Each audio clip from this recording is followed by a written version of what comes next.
Dégâts, destruction et désespoir. Des pluies torrentielles ont balayé le sud de la Chine et déclenché les plus graves inondations depuis plusieurs années. Depuis le début du mois de juin, de fortes averses ont frappé de grandes parties du sud de la Chine, avec des niveaux d'eau dangereusement élevés dans plus d'une centaine de rivières dans plusieurs régions.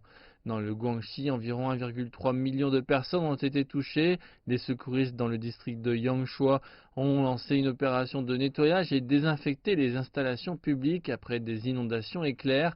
Plus de 20 000 personnes ont été relogées dans la province du Guangdong, mais l'aide est en route. Nous avons envoyé des fournitures courantes comme de la nourriture, de l'eau, des médicaments par bateau pour garantir qu'ils aient assez de produits de première nécessité. Les inondations ont détruit des routes et perturbé l'alimentation électrique, affectant 80 000 foyers dans la ville de Guilin, dans le Guangxi. Mais les autorités locales ont réussi à faire fonctionner à nouveau l'alimentation électrique en l'espace d'une journée. Après avoir réparé le dispositif, les 3800 utilisateurs de cette ligne peuvent remettre l'électricité.